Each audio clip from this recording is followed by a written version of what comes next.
Alors le problème de l'olfaction, c'est que les molécules volatiles que le nez perçoit ne sont pas porteuses du message des terroirs. Y también en un momento en el que se hacen muchos vinos de parcela y muchos vinos de paraje, pues el factor suelo ayuda a explicar esas diferencias. Escolta, posa'm aquella parcel·la que és millor perquè estic disposat a pagar una mica més per allò que és excepcional.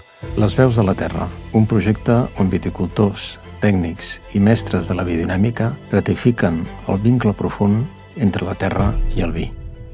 La dégustation géosensorielle, c'est une méthode qui est intéressante parce qu'elle apporte un éclairage et une perspective de lecture du vin qui est assez originale, qui modifie un peu surtout la hiérarchie des sens qu'on a l'habitude d'engager en dégustation. Et c'est une dégustation qui permet d'apprécier le message du lieu, le message du terroir, en commençant par la bouche, tout simplement, parce que le vin, avant d'être une matière odorante, le vin c'est déjà une matière. Pero realmente hasta que no hacemos agujeros en el suelo y hasta que no vemos lo que tenemos debajo no podemos confirmarlo, ¿no? Entonces, todo lo que sea entender sobre donde se sustentan nuestras raíces, yo creo que es la base para aprender a interpretar mejor ese sitio y sacar la mejor versión de ese viñedo.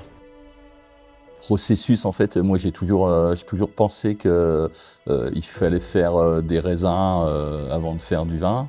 Donc il fallait apporter une grande importance à l'élaboration du raisin, au travail de la vigne. Il suffit de goûter côte à côte des vins issus de méthodes conventionnelles et des vins issus de la biodynamie ou au moins de méthodes biologiques, c'est une évidence. Alors moi, ce qui m'intéresse dans ce qu'a dit Steiner, dans le cours aux agriculteurs, c'est qu'il fallait absolument qu'on arrive à sauver l'agriculture, que l'agriculteur y gagne sa vie et qu'on arrive à transformer la terre pour que ça dure et l'alimentation humaine. Ça, c'est du réalisme. Quand j'ai commencé à lire le cours aux agriculteurs il y a 25 ans, je pensais que ce gars-là, il était complètement fou.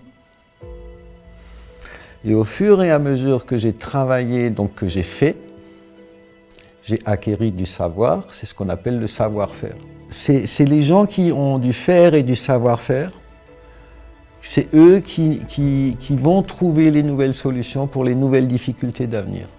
Ça ouvre le regard sur le monde du vivant, la biodynamie. C'est pas seulement sa terre, sa propre terre, mais ça ouvre un regard, par exemple, la couleur de la terre, l'odeur de la terre, la couleur des feuilles, bien sûr les raisins, mais ça donne une dimension de perception du monde qui est très enrichissante et ça c'est un des aspects essentiels pour moi. Mais on a des sciences, on a en agriculture biodynamique, je ne dis pas qu'on est mieux, mais on peut les utiliser, on est libre de le faire. Et si on les utilise, on peut des fois, pas toujours, mais des fois voir des miracles arriver.